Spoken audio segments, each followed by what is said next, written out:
বিশ্ব নবী মুহাম্মদ রাসূলুল্লাহ সাল্লাল্লাহু আলাইহি ওয়াসাল্লামের হাতে হাত দিয়ে কলেমা পড়ে মুসলমান হয়েছিলেন। মদিনার দেশের একটা ছোট্ট বাচ্চা ছেলে, নাম হলো তার হযরতে হুযায়ফা রাদিয়াল্লাহু আনহু। কি নাম বললাম? হুযায়ফা রাদিয়াল্লাহু আনহু। বয়স মাত্র তখন তার 13 বছর। ঠিক এই রকম ছোট্ট বাচ্চা, 13 বছরের একটা ছোট্ট বাচ্চা আমার নবীর হাতে হাত দিয়ে কলেমা পড়ে মুসলমান হয়েছেন। আমার নবীর যেদিন মক্কার অত্যাচার, উৎপীড়ন, নির্যাতনা সহ্য করতে পারেননি, মক্কার অত্যাচার রাসূল সহ্য করতে না পেরে আমার পূর্ববর্তী বক্তার মুখে শুনছিলেন, নবী একটু সান্ত্বনা পাওয়ার জন্য তাইফের দেশে গিয়েছিলেন। শুনছিলেন না? বলছিলেন তাইফের দেশে গেলেন যে ওই দেশের মানুষেরা কলেমা পড়ে, তাহলে একটু সান্ত্বনা পাবো, দুঃখ নিবারণ করব। তাইফের দেশে নবী গেলেন বড় আশা নিয়ে কলেমার দাওয়াত দিতে। মক্কার মানুষেরা তো কলেমা পড়লো না, মুসলমান হলো না। আমার নবীকে ঘাত প্রতিঘাতে মেরে মেরে সারাটি দেহ রক্তে লাল করে বসন্তের দাগ করে দিয়ে দিয়েছিল। রাসূল চলতে চলতে চলতে চলতে মক্কা থেকে 175 কিলোমিটারের মতো রাস্তা এই তাইফের দেশে নবী যাচ্ছেন। মক্কার মানুষ দ্রুতগামী ঘোড়ার পিঠে চেপে তাইফের দেশে অ্যাডভান্স খবর পৌঁছে দিয়ে দিয়েছে, ওগো তোমাদের দেশে একটা পাগল আসতে পারে, যদি আসে নাম হলো তার মোহাম্মদ, খবরদার যেন জায়গা দেবে না, থাকতে দেবে না। পাগলটারে তোমাদের দেশে থাকতে দিলে তোমাদের দেশে কিন্তু বিশৃঙ্খলা বেঁধে যাবে, যেই আসবে সঙ্গে সঙ্গে মারধর করে তাড়িয়ে দিয়ে দেবে। আল্লাহ নবী বড় আশা নিয়ে 175 কিলোমিটারের মতো রাস্তা ক্লান্ত পরিশ্রান্ত হয়ে পাহাড়ের পর পাহাড় টপকাতে টপকাতে তাইফের দেশের কাছাকাছি যখন পৌঁছে গেল, মক্কার অধিবাসীরা ঘোড়ার পিঠে চেপে অ্যাডভান্স খবর দিয়ে দিয়েছে। বাপের নাম তার আব্দুল্লাহ, তার মায়ের নাম আমিনা, ছেলেটার নাম মোহাম্মদ। মাথা গরম হয়ে পাগল হয়ে গেছে, ওর পাগলামির কথা যেন শুনবে না, আসলেই তাড়িয়ে দেবে, তাহলে তোমাদের দেশে কোনো বিশৃঙ্খলা হবে না। ভাইরা আমার, রাসূল চলতে চলতে ওদের দেশের বর্ডারে যাই চলে গেছি। আর তাইফের দেশবাসীরা অ্যাডভান্স খবর পেয়ে ছেলে মেয়েদের সব জোগাড় করে রেখে দিয়ে দিয়েছে। আল্লাহর নবী যেই গেছে আর দেশের মানুষেরা বাচ্চাদের লেলিয়ে দিয়ে দিল। ওই সেই পাগল লোকটা এসে গেছে, তোরা পাথর মার, ওর জামা ধরে টান, পাগল বল, এমন করে ওরে গালিগালাজ কর। বাচ্চারা চতুর্দিক থেকে নবীর পাথর মারতে শুরু করলো, জামা ধরে টানে। পাগলকে বাচ্চারা যেমন বিভিন্ন ধরনের উপহাস করে, আল্লাহ নবীকে এরকম উপহাস শুরু করে দিল। আল্লাহ নবী বলে, ওরে আমি এসেছি তোমার দেশে, তোমাদের দেশেই তোমাদের একটু মানুষ বানানোর জন্য, তোমাদের ভালোবাসা শিক্ষা দেওয়ার জন্য, পরকালের মুক্তির পথ দেখানোর জন্য।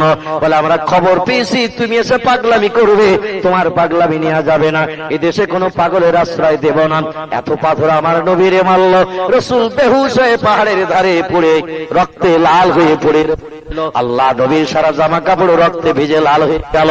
পা দিয়ে রক্ত গলাতে গলাতে রাসূলের পায়ের জুতা পায়ের সঙ্গে অ্যাটাচড হয়ে গেছে, আঠার মতো জড়িয়ে গেছে। আল্লাহ নবী বেহুশ হয়ে পাহাড়ের কিনারায় পড়ে রয়েছে। দেখবেন ট্রেন লাইনের ধারে যে শক্ত পাথরগুলো থাকে, ট্রেন লাইনের ধারে ওই শক্ত পাথর, ওই পাথরগুলো দিয়ে আমার নবীকে আঘাত করে করে নবীর সারাটি দেহ রক্তে লাল করে, রক্ত শূন্য করে পাহাড়ের কিনারে আমার নবীকে বেহুশ করে ওরা ফেলে রেখেছিল। আল্লাহ পাক রব্বুল আলামিন ফেরেশতাদের ডেকে বলে, ফেরেশতারা আমার নবী কোনো অন্যায় করেনি, আমার নবী কোনো অপরাধ করেনি, নবী ওদের পরকালের মুক্তির জন্য দিনের দাওয়াত দিতে গিয়েছিল। দেখ আমার নবীর দেহটার কোনো জায়গা আর ভালো নাই, সারাটা দেহ বর্ষার পানির মতো পাথর মেরে মেরে কত বিক্ষত করেছে। নবীর জামা পায়ে জামা রক্তে লাল হয়ে গেছে, পা পর্যন্ত রক্তে আঠার মতো জড়িয়ে গেছে। আমার ফেরেশতারা আমার নবীর মাথায় একটু পানি দিই, নবীর মাথার উপরে একটু হাওয়া দিই, আমার নবীর সান্ত্বনা দিয়ে একটু হুঁশ ফিরা।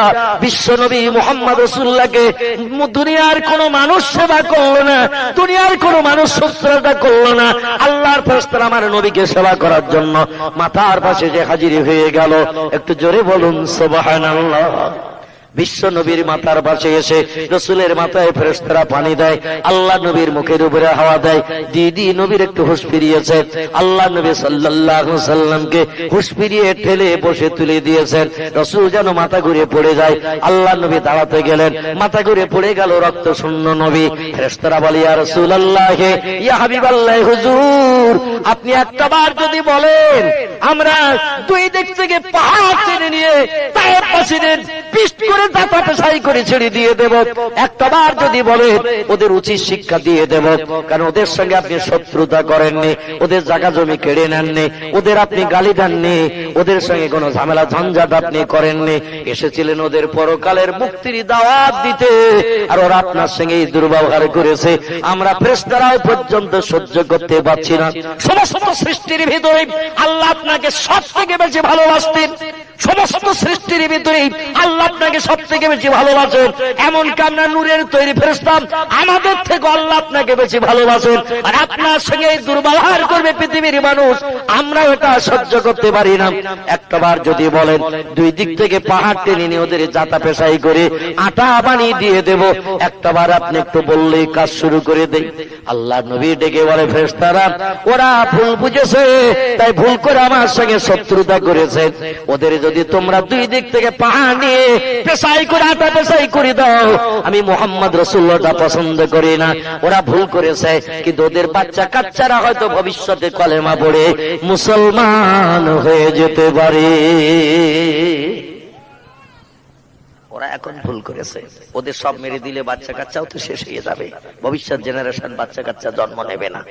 এই জন্য ওদের বাচ্চা কাচ্চারা ভবিষ্যৎ ইসলামকে ভালোবাসতে পারে, কলেমা পড়তে পারে, মুসলমান হতে পারে। যদি ওদের ভবিষ্যৎ জেনারেশন কলেমা পড়ে মুসলমান হয়, আজকের যে মার আমারে মেরেছে আমি মুহাম্মদ সেদিন ভুলে যাব দুঃখ, যদি ওদের ভবিষ্যৎ জেনারেশনটা মুসলমান হয়। আসমানের থেকে একদল ফেরেশতা এসে বলে ইয়া রাসূলুল্লাহ, যদি আপনি বলেন আসমান থেকে আমরা পাথর বর্ষণ করব, আগুন বর্ষণ করে দিয়ে পুড়িয়ে শেষ করে দিয়ে দেব, একটাবার বলুন আমরা আগুন বর্ষণ করে ওদের ব্যবস্থা করে দিই। আল্লাহ নবী বললেন ওগো, আমি তো তোমাদের ডাকি নাই, যেখানকার ফেরেশতা তোমরা সেখানে চলে যাও। এই তায়েফের দেশে আগুন বর্ষণ করবে, পাথর বর্ষণ করে দেশের মানুষকে ক্ষতি করবে, আমি রাসূল ওটা পছন্দ করি না। আমি মুহাম্মদ ওদের ক্ষমা করে দিলাম, কারণ আল্লাহ পাক আমার নামের পাশে একটি সার্টিফিকেট দিয়েছেন, ওয়ামা আরসালনাকা ইল্লা রাহমাতাল লিল আলামিন। এই নামটা যদি আল্লাহ আমার না দিত, আমি মোহাম্মদ অ্যাকশন করতাম, উচিত শিক্ষা ওদের দিয়ে দিতাম। আল্লাহ আমার নামের পাশে সার্টিফিকেট দিয়েছেন, মোহাম্মদ তুমি দুঃখের দুঃখ নিবারণ করবে, অভাবীর অভাব দূর করবে, ক্ষুধার্তের ক্ষুধা নিবৃত্তি করবে, ক্রন্দনত ব্যক্তির চোখের বাণী মোচন করবে, জাহান্নামীদের জান্নাতের পথ দেখাবে তুমি। আল্লাহ আমার নামের পাশে এই সার্টিফিকেটটা দিয়েছে, সেই সার্টিফিকেটের দিকে দৃষ্টি নিক্ষেপ করে তাই চরম শত্রুদের আমি মোহাম্মদ ক্ষমা করি। একটু জোরে বলুন সুবহানাল্লাহ। বিশ্বনবী সাল্লাল্লাহু আলাইহি ওয়াসাল্লাম সেখান থেকে ফিরে চলে আসলেন মক্কায়। মক্কায় ফিরে এসে মক্কায় যখন আসলো, মক্কাবাসীরা নবীর আরো ঠাট্টা করতে শুরু করলো, কোথাও যে তুমি শান্তি পাবে না, কোথাও যে তোমার ধর্মের প্রচার করে মুহাম্মদ তুমি খুশি হতে পারবে না, আর তুমি যে পাগল, সব দেশের মানুষেরা তোমাকে পাগল বলে বলে আজ তোমার উপর অত্যাচার করছে, অতএব তুমি ফিরে এসো, আমাদের পত্নীর কথায় তুমি ফিরে এসো। রাসূল বলে জীবনে মরব, কোনদিন এক স্রষ্টা ছাড়া একাধিক স্রষ্টার কাছে আমার কে মাথা নত করা সম্ভব হবে না। আমার আল্লাহ বললেন হাবিব, দেখতে দেখতে 13টি বছর কাল অতিবাহিত হয়ে গেল। এই মক্কার দেশে মার খাচ্ছ তুমি 40 বছর বয়স থেকে নিয়ে 53 বছর বয়স পর্যন্ত। এই 13 বছর কাল আমাকে খুশি করার জন্য আমার দিনের দাওয়াত দিতে যে আমি আল্লাহ আমার কথা মানুষের কাছে বলতে যে 13টা বছর ধরে তুমি নির্যাতন, অত্যাচার, উৎপীড়ন সহ্য করছো, আমি আল্লাহ আর তোমাকে কষ্ট দেব না, আর তোমাকে অত্যাচার সহ্য করাবো না। ও নবী গো, তুমি এসো তোমার নানার বাড়ির দেশে, ওই দেশে আসলে তোমার বাকি জিন্দগিতে শান্তিতে কালাতিপাত করা হবে, শান্তিতে কালাতিপাত করা হবে, শান্তিতে তোমার ঘুম পাড়ানো হবে। নবী বলে আল্লাহ, আমি জানি ওই দেশটি আমার কাছে সব থেকে বড় নিষ্ঠুর দেশ, আমার কাছে ওই দেশটি সব থেকে বড় নিকৃষ্ট দেশ, আমার কাছে ওই দেশটি সব থেকে বড় খারাপ দেশ। কারণ যে দেশ আমার বাপকে হারিয়ে আমাকে এতিম বানিয়েছে, মাকে হারিয়ে আমাকে চিরকাঙাল বানিয়েছে, জীবনে কোনোদিন মাকে মা বলে ডেকে সাথ মেটাতে পারেনি, ওই দেশে মায়ের সঙ্গে গিয়েছিল দিয়েছিলাম আর আমাকে এতিম বানিয়ে পাঠিয়ে দিয়েছিল। আমি মুহাম্মদ জীবনে পণ করেছিলাম যতদিন পৃথিবীতে বাঁচবো এই দেশটায় আসবো না, কারণ এই দেশের মতো নিষ্ঠুর দেশ পৃথিবীতে আর নাই, যে দেশ আমাকে বাধার এতিম বানিয়েছে, মাহারা কাঙাল করিয়েছে। আমি মুহাম্মদ আমাকে চিরতিম বানিয়েছে। আমার চোখের পানি মোচনের মতো কোন দুনিয়ায় মানুষ রাখেনি, আমার ডাক শোনার মতো কোন মানুষ দুনিয়ায় রাখেনি। জীবনে আমি কোনদিন এই ইয়াসরিবের দেশে আসবো না, আর সেই দেশে আমার যেতে হবে। ব্যাপারটা আমি বুঝলাম না। আল্লাহ বলে, হাবিব রে, তুমি ধারণা করো ইয়াসরিবের দেশটি খারাপ, আর আমি আল্লাহ পৃথিবীতে সব থেকে ওই দেশটা ভালো দেশ তোমার জন্য বানিয়ে রেখেছি। একটু জোরে বলা যাবে কি সুবহানাল্লাহ? ও মুহাম্মদ, তোমার ধারণা ঠিক না, আমার পরিকল্পনা ঠিক। একবার এবার বাস্তবে রূপায়ণ হবে। 6 বছর বয়সী মায়ের সঙ্গে এসেছিলে তুমি এই দেশে, আর এবার তোমাকে ডেকেছি আমি তোমার সেই নানার বাড়ির দেশে। তোমার বয়স এখন 53 হয়েছে। দেখতে দেখতে মাঝখানে 47টা বছর পেরিয়ে গেছে। নবী গো, এখন তুমি বৃদ্ধ হয়ে গেছো, বুড়ো হয়ে গেছো। একবার তোমার নানার বাড়ির দেশে এসে দেখো, এই দেশের মানুষ তোমার থাকার জায়গা দেবে, এই দেশের মানুষ তোমার খাওয়ার দায়িত্ব নেবে, এই দেশের মানুষ তোমার মুখে হাসি ফুটাবে, এই দেশের মানুষ তোমার পাশে বিপদে সাহায্য করবে। জোরে বলুন সুবহানাল্লাহ। আল্লাহ নবী সাল্লাল্লাহু আলাইহি ওয়াসাল্লাম হযরত আবু বকর সিদ্দিক রাদিয়াল্লাহু সাথে করে নিয়ে তাই চলে গিয়েছিলেন সেই দেশে।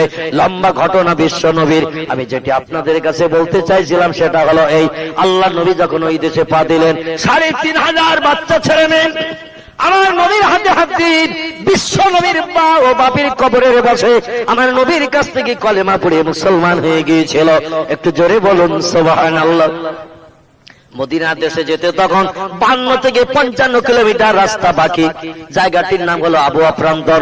বিশ্ব নবীর বাপ মা যেখানে ঘুমিয়ে রয়েছে, এখনো যখন মক্কা থেকে হাজীদের গাড়িগুলো মদিনায় যায়, ওই আবওয়া প্রান্তরের কাছাকাছি গেলি ড্রাইভারেরা বলেন, ইয়া রাফিক ইয়া হাজী মা তারা সাজার, ওই গাছের দিকে লক্ষ্য করো, আজ আবওয়া, ওই হলো সে আবওয়া প্রান্তর যেখানে নবীর বাপ ও মা জনম জনম কবরস্থ হয়ে ঘুমিয়ে রয়েছে। এই সেই মরু প্রান্তর গাছগুলো দেখা যায়।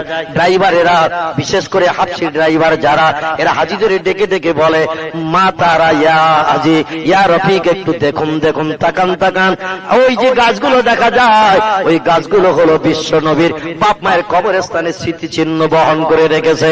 হাজীরা তখন ডেকে ডেকে বলে, ইয়া রাকিব কুফ কুফ, এ ড্রাইভার একটু গাড়িটা রাখুন রাখুন, একটু নামতে দিন, নবীর বাপ মা যেখানে ঘুমিয়ে রয়েছে আমরা দাঁড়িয়ে দাঁড়িয়ে একটু বিশ্ব নবীর বাপ মায়ের কবরটা জিয়ারত করি। ড্রাইভার মুস্কি হাসিয়ে বলে, ইয়া রাফিক ইয়া হাজী মামনু মামনু মামনু মামনু, গাড়ি রাখা যাবে না, সরকারি নিষেধ, তবে গাড়ি আস্তে আস্তে চালাচ্ছি। সিটে বসে জানলার ধারে তাকিয়ে তাকিয়ে দেখো বিশ্ব নবীর বাপ মায়ের সেই স্মৃতি চুন্নাবহ প্রান্তরের গাছপালা গুলো, তাকিয়ে তাকিয়ে দেখো সরকারি নিষেধ আছে, গাড়ি রাখা যাবে না, কারণ এখানে গাড়ি রাখলে হাজিরা আর গাড়িতে উঠবে না, আর হাজিরা গাড়িতে উঠতে দেরি করলে পাসপোর্ট ভিসা গুলোর কাজ অফিসে মেটাতে দেরি হয়ে যাবে। এই জন্য আর খুব বেশি বাকি নাই, পাসপোর্ট ভিসা অফিস সামনে আছে, নবী রওজা দেখানো হবে, এখানে এখনো গাড়ি রাখা যাবে না, গাড়ি আস্তে আস্তে চালাচ্ছি। দেখে নাও বিশ্ব নবীর বাপ মায়ের সেই স্মৃতিচিহ্ন কবরস্থানের জায়গাটা।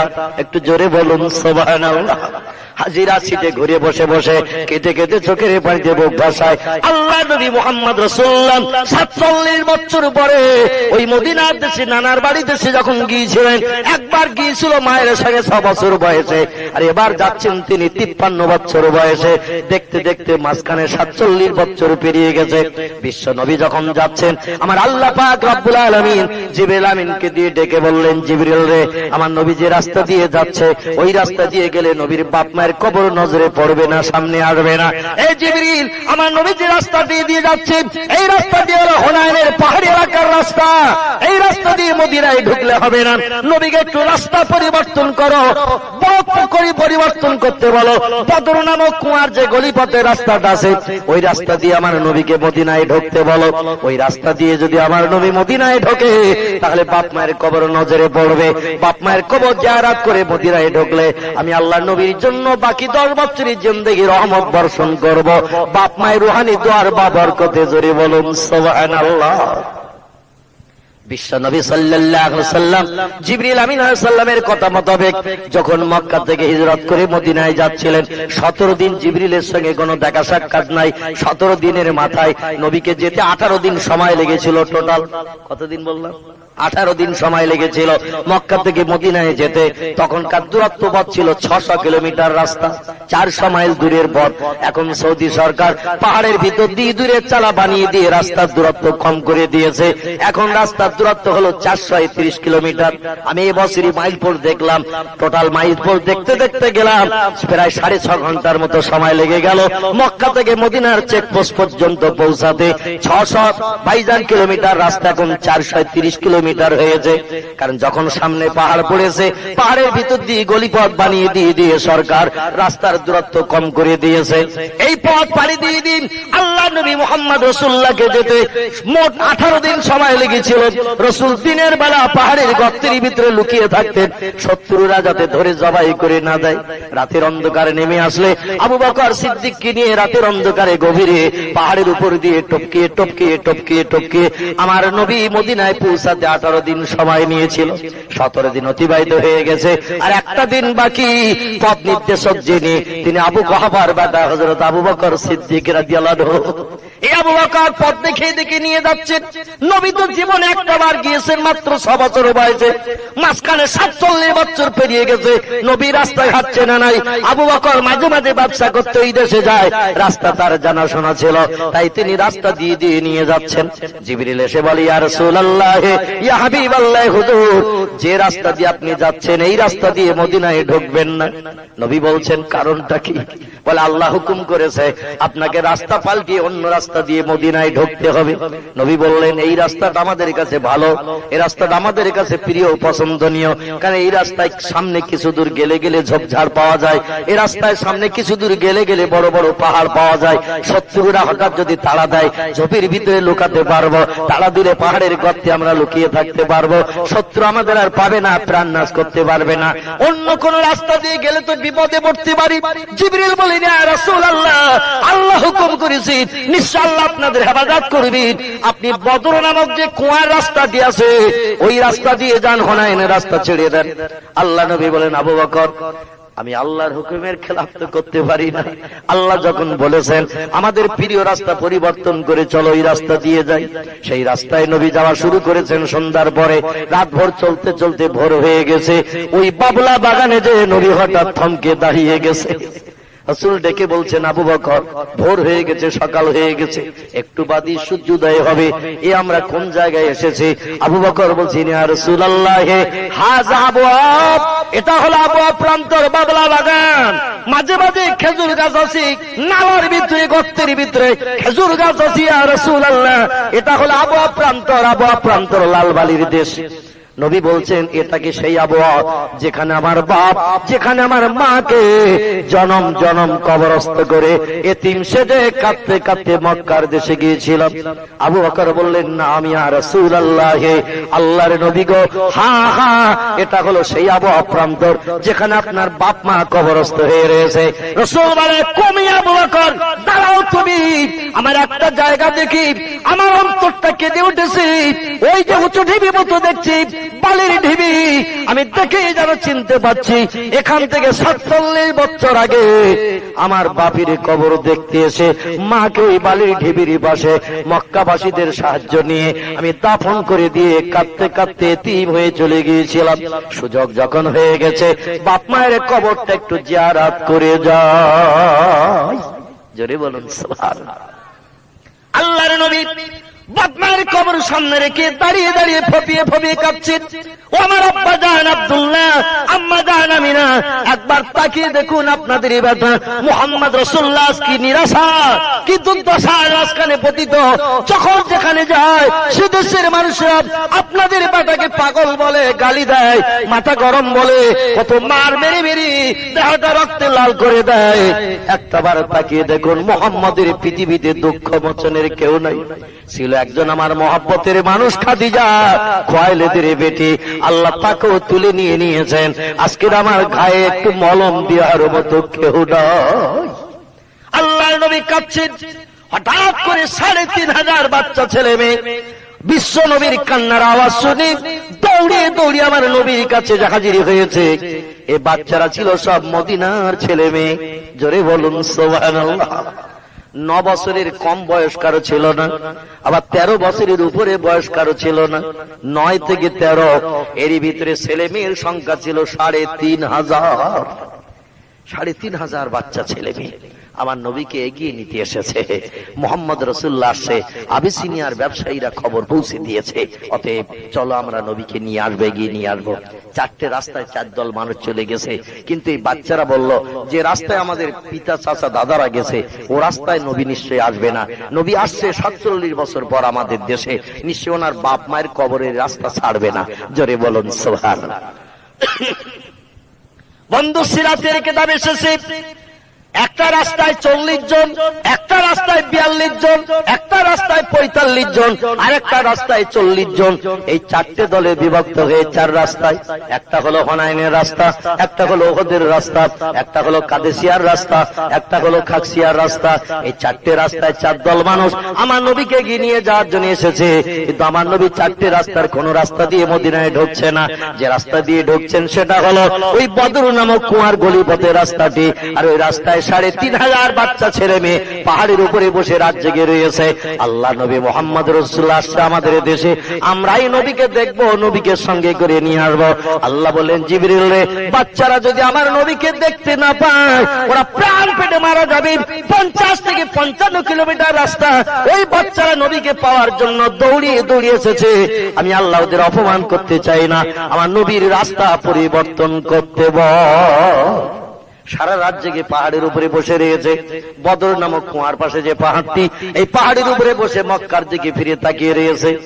ভাইজান, দলের মানুষদের ভিতরে ওই ছেলেটি, আমি যার কথা পূর্বে বলছিলাম, ছেলেটির নাম হলো হযরতে হুযায়ফা। এই হুযায়ফা রাদিয়াল্লাহু 13 বছর বয়স তার, আর নেতৃত্ব করছেন 3,500 বাচ্চা ছেলে মেয়েদের। এই লোকটির নাম হযরতে সাদ, এর বয়স মাত্র 11 বছর। 11 বছরের বাচ্চা ছেলেটি নেতা, আর ওনার বন্ধু হযরতে সাদ রাদিয়াল্লাহর বন্ধু হযরতে হুযায়ফা, বয়স তার 13 বছর। হুযায়ফা ডেকে বলে, বন্ধু সাদ রে, তোমার নেতৃত্বে 3,500 বাচ্চা ছেলে মেয়ে আমরা এসেছি, কিন্তু মুহাম্মদকে তুমি কি কোনোদিন দেখেছো? হযরতে সাদ বলছে, লা ইয়া রফিক, আমি তো দেখি নাই। বলে, কি করে চিনবে? কত লোক মক্কার দিক থেকে আসে, কত লোক ব্যবসা করে চলে যায়, কি করে বুঝবে যে ওই লোকটি মুহাম্মদ?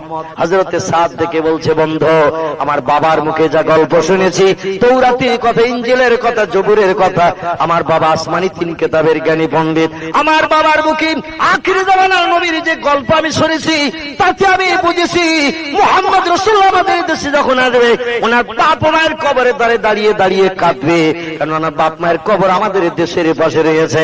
আর যখন মা মা করে, আব্বা আব্বা করে কাঁদবে, আমাদের চিনতে অসুবিধা হবে না ওই লোকটি মুহাম্মদ রাসূলুল্লাহ। কারণ মরুভূমির বালির তলে আর কোন ব্যক্তির কবর নাই।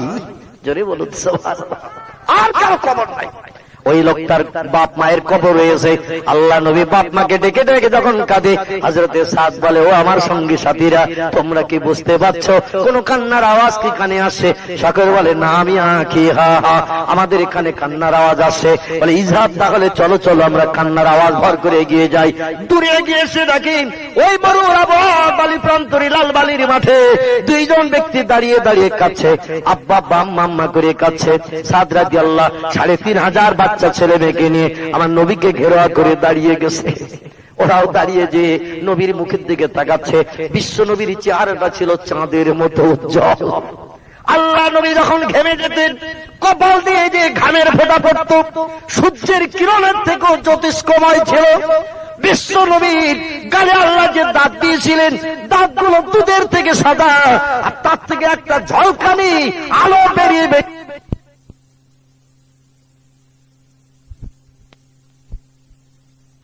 আমার মারবে বলে যে দেশে গেছি, ওই দেশের বাচ্চা পাগল বলেছেন, আমারে মেরেছে, গলা কান দিয়েছে, ঠাট্টা বিদ্রুপ করেছি, এখনো মদিনায় ঢুকিনি, মদিনার বাচ্চা ছেলে মেরে গিয়ে এসেছে, আমারে পাগল মেলে টানা ভাষা করবে বলে আল্লাহ নবী থরথর করে কাঁপতে শুরু করেছেন বাচ্চাদের দেখে। হযরত সাদ বলে, মাহালুকা মাখবারুকা ইয়া রাসূলুল্লাহ, আল্লাহর নবী খবর কি বলো, আপনি এমনটা কেন করছেন? নবী বলছেন, তোমরা মারবে বলে এসেছো, আমারে তাড়িয়ে দেবে বলে এসেছো, আমাকে ক্ষতবিক্ষত করবে বলে তোমরা এসেছো। হযরত সাদ বলে, লা ইয়া রাসূলুল্লাহ, আপনাকে মারার জন্য আসেনি, তাড়িয়ে দিতে আসেনি, বরং আপনাকে সাদরে বরণ করে আমরা আমাদের ঘরে নিয়ে যাব বলে এসেছি। আল্লাহ নবী শুনে একটু যেন স্থিতি পেলেন, সাদকে পাজা করে জড়িয়ে ধরে, বুকে জড়িয়ে ধরি, একবার এগালে চুমা দেয়, একবার ওগালে চুমা দেয়, দিয়ে বলে, বাবা তোর নাম কি? মাসমুকা ইয়া ইবনি, এ বেটা তোর নাম কি? বলে ইসমি সাদ। বলে মা বুকি, তোর বাপের নাম কি? বলে ইসমি আবি সাদ, আমার বাবার নাম আবি সাদ, মদিনার দলপতি নেতা হলো আমার বাবা। আল্লাহ নবী বলছেন, কি জন্য তোমরা এসেছো? বলে আপনাকে সঙ্গে করে আমাদের দেশে নিয়ে যাব বলে এসেছি। রাসূল বলে, আমার বিশ্বাস হয় না, যত দেশে গেছি সব দেশের বাচ্চারা আমারে গালি দিয়েছে, মেরেছে, তাড়িয়ে দিয়েছে, পাথর মেরে রক্তে লাল করে বেহুশ করে দিয়েছে, তোমরা আমারে নিয়ে যাবে, আমার বিশ্বাস হয় না। ওরা বলে, না আমি ইয়া রাসূলুল্লাহ, ওয়ালা তাহজান ওয়ালা তাখাফ, কোনো ভয় নাই, কোনো চিন্তা নাই, আপনি সন্দেহ করবেন না, আমরা যেটা বলছি এটা হলো সত্য, মদিনার মানুষ মিথ্যা কথা বলে না। একটু জোরে বলুন সুবহানাল্লাহ। নবী তখন বলছে, তোমরা আমাকে ভালোবাসবে? বলে হ্যাঁ। বলে আমাকে তোমাদের দেশে গেলে যত্ন করবে? বলে হ্যাঁ। বলে তোমাদের দেশে গেলে থাকার জায়গা দেবে? বলে হ্যাঁ। বলে আমার ক্ষুধা লাগলে তোমরা খেতে দেবে? বলে হ্যাঁ। আল্লাহ নবী বলে, কোলে আয় বাপ, তোর একটু কোলে নিয়ে চুমা দিই।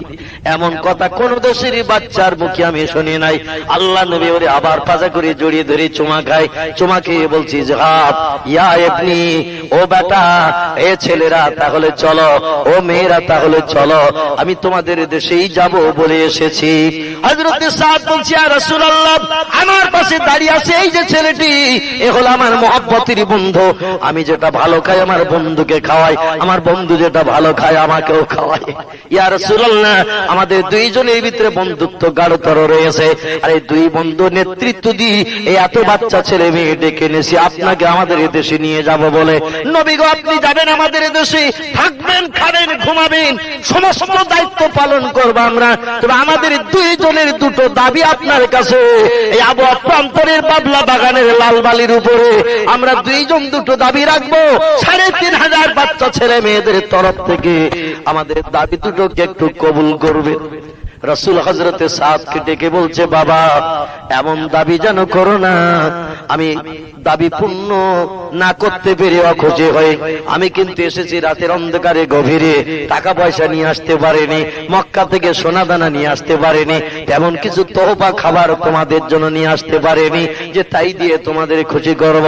সাদ বলে, ইয়া রাসূলুল্লাহ, সোনা চাইবো না, রূপা চাইবো না, টাকা পয়সা চাইবো না, জামা কাপড় চাইবো না, কোনো খরমা খেজুর চাইবো না, আমাদের দেশে বহু খেজুর বাগান রয়েছে। ইয়া রাসূলুল্লাহ, আপনার কাছে এমন দাবি করব যে দাবি পূর্ণ করতে আপনার কোনো খরচ খরচা হবে না। নবী বলছেন, মাশাআল্লাহ ইয়া ইবনি, তাহলে তোমাদের প্রশ্নটা কি, দাবিটা কি একটু বলো শুনি। আল্লাহ নবী ডেকে বলছেন, এ বাচ্চা, কি তোমাদের দাবি? একটা বার তাহলে বলো, আমি শুনি। হযরত সাদ বলছি, ইয়া রাসূলুল্লাহ, ওই উঁচু বালির ঢিবির দিকে তাকিয়ে তাকিয়ে আপনি কাঁদছিলেন, ওখানে কারা আছে একটু বলো।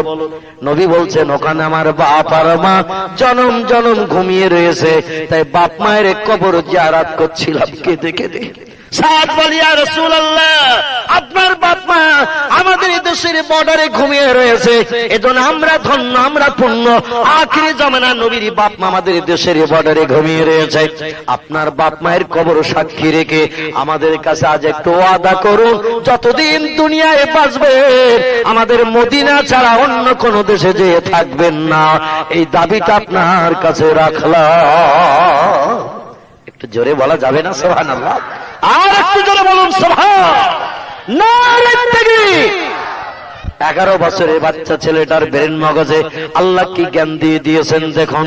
ছেলেটি বলছে, ইয়া রাসূলুল্লাহ, আপনার বাপ মায়ের কবর সাক্ষী রেখে এখানে দাঁড়িয়ে আপনি একটা বার একটু ওয়াদা করুন, যতদিন দুনিয়ায় বাঁচবেন আমাদের মদিনা ছাড়া আর কোন দেশে আপনি যাবেন না, মদিনা ছাড়া কোন দেশে আপনি থাকবেন না।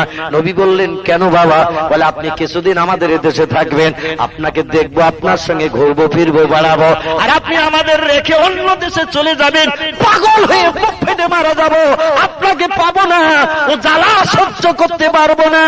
আপনার এই চাঁদ মুখ দেখে আমাদের কলিজার সব কথা নিবারণ হয়ে গেছে।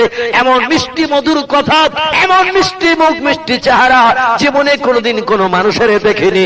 আমরা যতদিন বাঁচবো, আল্লাহ যতদিন আপনাকে বাঁচিয়ে রাখবেন, আপনার চাঁদ মুখটাই ঘুরবো ফিরবো দেখবো। একটু জোরে বলুন সুবহানাল্লাহ। আপনি আমাদের দেশ ছাড়া অন্য কোন দেশে যাবেন না, আজকের একটু ওয়াদা করুন আপনার বাপ মায়ের কবর সাক্ষী রেখে। নবী বললেন, তোমরা সারা জীবন আমাকে দেখবে, আমাকে দেখে খুশি হবে, এটা যদি তোমাদের ইচ্ছা হয়, আমি আল্লাহর নবী আমার বাপ মায়ের কবর সাক্ষী রেখে এই বাবলা বাগানে দাঁড়িয়ে ওয়াদা করছি, আল্লাহ যতদিন আমাকে বাঁচিয়ে রাখবেন আমি তোমাদের মদিনার দেশ ছাড়া আর কোন দেশে যেয়ে থাকবো না। নবী ওই যে ওয়াদা করেছিলেন, জীবনের শেষ দিন পর্যন্ত ওয়াদা পূর্ণ করেছিলেন। আল্লাহর নবী আর কোনদিন কোন দেশে যেয়ে থাকেননি। জোরে বলুন সুবহানাল্লাহ। হযরতে সাদ বলে, ইয়া রাসূলুল্লাহ, আমার জীবন ধন্য হলো, আমার দাবি পূর্ণ হলো। এবার আমার বন্ধু আমার থেকে 2 বছর বয়স বেশি, এর ব্রেন মগজ আল্লাহ জ্ঞান দিয়েছেন, এই জন্য আমি দলপতির ছেলে, তার সঙ্গে বন্ধুত্ব করে রেখেছি। আমার এই বন্ধুর নাম হযরতে হুযায়ফা। নবী গো, আমার বন্ধুর একটা দাবি রয়েছে, দাবিটার কথা কি একটু শুনবেন? আল্লাহ নবী বলছে, মা সালাকা ইয়া ইবনি, ও বেটা, ও ছেলে, বলো না তোমার আবার কি দাবি মনে মনে পোষণ করে আজ আমার কাছে নিয়ে এসেছো? ছেলেটি বলে, ইয়া রাসূলুল্লাহ, উঁচু বালির ঢিবির তলায় আপনার বাপ মা ঘুমিয়ে আছে কিনা বলুন। নবী বলছেন, না আমি আইবনি। ও বেটা, হ্যাঁ হ্যাঁ, একটু আগেই তো বললাম এখানে আমার বাপ মা ঘুমিয়ে রয়েছে। 6 বছর বয়সে দেখেছিলাম, আজকে দেখি জায়গাটা আমার চিহ্নিত হয়ে গেছে, কারণ আমার বাপ মায়ের কবর দেওয়া জায়গা দেখার সঙ্গে সঙ্গে আমার স্মরণে পড়ে গেছে। যদি বলুন সুবহানাল্লাহ। বাবা, আমার বাবা মা ওখানে কবরে ঘুমিয়ে রয়েছেন। ছেলেটি বলে, ইয়া রাসূলুল্লাহ, ইয়া হাবিবাল্লাহ, হুজুর, আমি হলাম সাদের বন্ধু, আমার নাম হুযায়ফা, আমি একটা বড় আসামি, 55 কিলোমিটার রাস্তা বাপ মা ছেড়ে ঘর বাড়ি ছেড়ে পাহাড়ের পর পাহাড় টপকিয়ে টপকিয়ে আপনার সঙ্গে সাক্ষাৎ করতে এসেছি। আমার দাবিটা আপনার কাছে হলো এই, আপনি যখন দুনিয়া থেকে বিদায় নেবেন, এই পৃথিবী থেকে মৃত্যুবরণ করবেন, দুনিয়ার মায়া আল্লাহ যখন আপনাকে পরিত্যাগ করাবেন, আপনি পূর্বতন নবীদের মতো কবরস্থ হবেন কিনা বলুন। রাসূল বলছেন, না আমি আইবনি। নবীদের কাজ হলো মরণের পর কবরস্থ হওয়া, এটা হলো ইসলাম শরীয়তের বিধান। মানুষ মারা গেলে মাটির তলায় কবর দিতে হয়। হযরতে হুযায়ফা বলে, ইয়া রাসূলুল্লাহ, আয় আল্লাহর নবী, আপনি যখন পৃথিবী থেকে বিদায় নেবেন, মারা যাবেন, এখানে দাঁড়িয়ে একটু পণ করুন, আমাদের মদিনার দেশের মাটির তলা ছাড়া অন্য কোন দেশের মাটির তলায় কবরস্থ হবেন না। নবী বলছে, যুক্তি তোমারে কে শিখালো বাবা? তোমাদের দেশের মাটির তলায় কবরস্থ হলে কি লাভ হবে? বলি, ইয়া রাসূলুল্লাহ, যতদিন আপনি হায়াতে বাঁচবেন, আমার বন্ধুর দাবি আপনি কবুল করেছেন, ততদিন আমাদের মদিনায় থাকবেন, আপনার সঙ্গে ঘুরবো ফিরবো, উঠবো বেড়াবো, আপনার পাশে বসবো, আপনার মিষ্টি মধুর কথা শুনবো, আর মরণের পর আপনি অন্য কোন দেশের মাটির তলায় কবরস্থ হয়ে থাকবেন, আপনার কবরটা আমরা দেখতে পাবো না, কলিজা ফাটা হয়ে মারা যাবো আমরা, মদিনার দেশে আমরা এক মুহূর্ত বেঁচে থাকতে পারবো না। এই জন্য ঘুরবো ফিরবো, উঠবো বলবো, মরণের পর আপনার কবরটা দৌড়িয়ে দৌড়িয়ে দেখতে যাব। অন্য দেশে কবরস্থ থাকলে আপনার কবর তো দেখ আমাদের নসিবে জুটবে না। এই জন্য আপনার কাছে আমাদের দাবি, যখন আপনি পৃথিবী থেকে বিদায় নেবেন, কিয়ামত পর্যন্ত আমাদের দেশের মাটির তলায় কবরস্থ হয়ে থাকবেন কিনা একটু ওয়াদা করেন। যদি ওয়াদা করেন তাহলে আমার জীবন ধন্য হবে, আমার দাবিটা পূর্ণ হবে। আল্লাহ নবী ডেকে বলে, বাপ একটু আমার কোলে চলে আয়। হযরতে হুযায়ফাকে নবী কোলে তুলে নিয়ে একবার এগালে চুমা দেয়, ওগালে চুমা দেয়, দিয়ে বলছে, তোদের দেশে যদি কবরস্থ হই তোরা খুশি হবি? বলে, হ্যাঁ। আল্লাহ নবী বলে, যা আমি আজকের ওয়াদা করলাম আমার বাপ মায়ের কবর সাক্ষী রেখে জীবনে পণ করেছিলাম আমার জীবনের প্রথমা সঙ্গী হযরত খাদিজার কবরের পাশে কবরস্থ হয়ে থাকবো, কিন্তু আজ তুই বাচ্চা মানুষ আমার কাছে দাবি রেখেছিস তোদের দেশে যাওয়ার আগে মনটা বড় আনন্দ ভরিয়ে দিয়েছিস, এজন্য তোর দাবিটা আমি কবুল করলাম। আল্লাহ যখন আমাকে পৃথিবী থেকে বিদায় করবেন তোদের মদিনা ছাড়া আর কোন দেশে আমি কবরস্থ হব না। একটু জোরে বলুন সুবহানাল্লাহ। আমি তোদের দেশে কবরস্থ হয়ে থাকবো। আল্লাহ নবী ওয়াদা করলেন, সঙ্গী সাথী বাচ্চা ছেলে মেয়েরা আল্লাহর নবীকে বার ডেকে বলছি, ইয়া রাসূলুল্লাহ ইযহাব ইলাল বাইত, চলুন এবার আপনি আমাদের বাড়ির দিকে চলুন, আপনাকে নিয়ে যাব আমাদের বাড়ি। আল্লাহ নবী মাঝখানে ৩৫০০ বাচ্চা ছেলে মেয়ে নবীকে ঘেরাও করে নিয়ে এবার নবীকে নিয়ে চলেছেন ওদের বাড়ির দিকে। ৫৫ কিলোমিটার মতো রাস্তা আমার নবীকে নিয়ে চলে যাচ্ছেন। ওদের মনে আর আনন্দ ধরে না। মদিনার বাচ্চা ছেলে মেয়েদের ভিতরে কিছু কবি ছিল, কবি ভালো ভালো গজল গাইতে জানতো, নতুন নতুন কবিতা লিখতে পারত। ওই ১০-১১ বছর ১৩ বছরের বাচ্চা ছেলে মেয়েরা এদের ব্রেন মগজ আল্লাহ তো পরিষ্কার করে দিয়েছিলেন, হঠাৎ করে নতুন কবিতা তৈরি করে নিয়েছে। আর কবিতা ওরা গাইতে গাইতে নবীকে নিয়ে যাচ্ছেন, যে কবিতা আমরা মাঝে মাঝে কিয়ামে দাঁড়িয়ে দাঁড়িয়ে আরবি ভাষায় পাঠ করি। তলা আল বাদরু আলাইনা মিন সানিয়াতিল বিদায়ি ওয়াজাবা শুকরু আলাইনা মাদালিল্লাহি দায়ী। আমার নবী যেদিন হিজরত করে প্রথম মদিনায় ঢুকছেন, মদিনার বাচ্চা ছেলেমেয়েরা এই কবিতা তৈরি করে আমার নবীরে নিয়ে গাইতে গাইতে যাচ্ছিল। জোরে বলুন সুবহানাল্লাহ। এই কবিতাটা ওদের তৈরি করা। ওই বাচ্চা ছেলে মেয়েরা ওই দিন ওই কবিতা তৈরি করলাম। কবিতাটির বাংলা মানে হলো তলাল বাদরু আলাইনা, আজ মদিনার দেশে পূর্ণিমার চাঁদ উদয় হয়েছে। মিন সানিয়াতিল বিদায়ি, আজ মদিনার অন্ধকার দূর হয়ে গেছে। এ মদিনাবাসীরা, মদিনায় আজ পূর্ণিমার চাঁদ উদয় হয়েছে। বিশ্ব নবীর চাঁদ মুখ মদিনায় এসে গেছে, মদিনায় পূর্ণিমার চাঁদ উদয় হয়েছে, মদিনার অন্ধকার দূর হয়ে গেছে। আয় কে আসিস, কে দেখবি, তাড়াতাড়ি করে দৌড়িয়ে আয়, আল্লাহ নবীর চাঁদ মুখ দেখে জীবনের দুঃখ নিবারণ করে যা। জোরে বলুন সুবহানাল্লাহ। আল্লাহর নবী সাল্লাল্লাহু আলাইহি সাল্লামকে নিয়ে আরো গজল গাইলো তারা। ওরা বলল, আনতা শামসুন আনতা বাদরুন আনতা নূরুন ফাওকা নূরি আনতা ইকসিরু ওয়াদালি আনতা মিসবাহু সুদুরি। আল্লাহ নবীর নামে আরবি ভাষায় কবিতা গাইতে গাইতে যাচ্ছে। ওরা বলল, আসমানের চাঁদের থেকে বিশ্ব নবীর মুখের জ্যোতি বেশি, আসমানের সূর্যের আলোর থেকে নবীর চেহারার সৌন্দর্য বেশি। আজ আমাদের মদিনার দেশে চাঁদ সূর্য একসঙ্গে উদয় হয়ে গেছে। একটু জোরে বলুন সুবহানাল্লাহ। আয় রে আয়, কে দেখবি আয়, চাঁদ দেখে যা, সূর্য দেখে যা, ভালো মানুষ দেখে যা, ভালো মানুষের মুখ দেখে যা, ভালো মানুষের কথা শুনে যা। মদিনার বাচ্চা ছেলে মেয়েরা আওয়াজ দিয়ে দিয়ে সমস্যরে যখন গজল গাইতে শুরু করলো, রান্না ঘরের ভিতরে যে যেখানে ছিল নারী পুরুষ সব হাতের মাথায় উঠে গেছে। কেউ দরজা দিয়ে বাইরে বেরিয়েছে, রাস্তার ধারে সব ভিড় জমিয়ে দিয়েছে। আমাদের দেশে যদি প্রধানমন্ত্রী মুখ্যমন্ত্রী আসে, দেখবেন রাস্তার ধারে মানুষেরা লাইন দিয়ে থাকে, গাড়িতে করে যাবে, দেখা হবে। ওই রকম মদিনার দেশে রাস্তার ধারে ধারে ছাদের মাথায় নারী পুরুষ দাঁড়িয়ে গেছে আমার প্রিয় নবী মুহাম্মদ রাসূলুল্লাহকে দেখার জন্য। আল্লাহর নবীর চাঁদ মুখ দেখছে আর সকলে মারহাবা মারহাবা বলে বলে আওয়াজ তুলতে শুরু করেছে। বন্ধুগণ, বিশ্ব নবীর লম্বা হিজরতের কথা আমি যেটা আপনাদের কাছে বলতে চাইছিলাম সংক্ষেপ আলোচনা, সেটি হলো এই ওই 11 বছরের ছেলেটি হযরত সাদ কলেমা পড়ে মুসলমান হয়ে গেল, আল্লাহর জান্নাতি মানুষ সাব্যস্ত হয়ে গেল। 13 বছরের বাচ্চা ছেলেটি নবীর কাছ থেকে কলেমা পড়ে মুসলমান হয়ে গেল। আল্লাহ নবীর হাতে হাত দিয়ে যেদিন মুসলমান হলো, সেই দিন থেকে নিয়ে মরণের দিন পর্যন্ত এই লোকটি এক ওয়াক্ত নামাজ আমার নবীর পিছনে কাজা করে নিয়ে। একটু জোরে বলুন সুবহানাল্লাহ। ছেলেটির বয়স হয়েছে তখন 17। 13 বছরের যে ছেলেটি নবীর হাতে হাত দিয়ে কলেমা পড়ে নবীর কাছ থেকে দাবি করে নিয়েছিল, আপনি যখন পৃথিবী থেকে বিদায় নেবেন আমাদের মদিনার দেশে আপনাকে কবরস্থ হয়ে থাকতে হবে, ঘুরবো ফিরবো উঠবো বাড়াবো, আপনার কবরটা থেকে কলিজা ঠান্ডা করব। দাবিটা করে নবীকে ওয়াদা করে নিয়েছিল, কিন্তু ওর তকদিরটা মন্দ ছিল। হযরতে মুহাম্মদ রাসূলুল্লাহর কবর দেখা তার জন্য দুনিয়ায় নসিবে জুটেনি। ও দাবিটা আদায় করে নিয়েছিল অন্য মানুষের উপকারের জন্য, ওর নসিবে জুটিনি। এই ছেলেটির বয়স তখন 17 হয়েছে, মাত্র 4 বছর কলেমা পড়েছে, কলেমা পড়ে মুসলমান হয়েছে। নবী যেদিন মদিনায় গেলেন, সেদিনে মদিনার মানুষদের দিয়ে একটা নতুন মসজিদ তৈরি করলেন। মসজিদের নাম মসজিদে কোবা। হাজী সাহেবরা দেখে এসেছে, বিশ্ব নবী একটা মসজিদ তৈরি করলেন, সেখানে কিছুদিন নামাজ আদায় করলেন। তারপর আল্লাহ নবী সেখান থেকে সরে এসে যেখানে বর্তমানে ঘুমিয়ে রয়েছেন, এই জায়গাটার নাম হলো মসজিদে নববী। এইখানে নতুন মসজিদ নবী নিজে হাতে গাড়লেন। সেই মসজিদের পাশে নবী ঘুমিয়ে রয়েছেন। যে মসজিদে 1 রাকাত নামাজ পড়লে 50,000 রাকাত নামাজ পড়ার সওয়াব প্রত্যেকটা হাজির নাম আমলে জুটে যায়। জোরে বলুন সুবহানাল্লাহ। মুসলমান ভাইরা আমার, আল্লাহ নবী ওখানে মসজিদ গাড়লেন, খেজুরের পাতার ডাটা দিয়ে বেড়া দিয়ে মসজিদ তৈরি করলেন। মদিনার মুসলমানেরা দৌড়ে দৌড়ে এসে যায় আমার নবীর পিছনে নামাজ পড়ার জন্য। 4 বছর এই ছেলেটি একটা না 5 ওয়াক্ত নামাজ পড়ছে।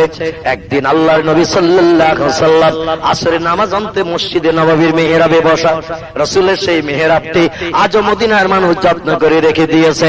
উপর দিকে গোল করে লেখা রয়েছে আরবি ভাষায় জড়ানো অক্ষরে, হাজা মেহরাবুন নবী সাল্লাল্লাহু আলাইহি ওয়াসাল্লাম। জড়িয়ে জড়িয়ে ফুলের মতো নকশা করে লেখা রয়েছে। যারা ভালো আরবি পড়তে জানে তাদের পক্ষে পড়া সম্ভব। সাধারণ যারা কোরআন পড়তে জানে ওরা পড়তে পারবে না, কারণ ফুলের মতো জড়িয়ে নকশা করে লেখা রয়েছে। দেখলে মনে হবে ফুল নকশা, কিন্তু আসলে আরবি ভাষায় লেখা রয়েছে বিশ্ব নবী মুহাম্মদ রাসূলুল্লাহ 10 বছর যেখানে দাঁড়িয়ে দাঁড়িয়ে নামাজ আদায় করেছিল, সেই জায়গা হলো এই জায়গা। জোরে বলুন সুবহানাল্লাহ।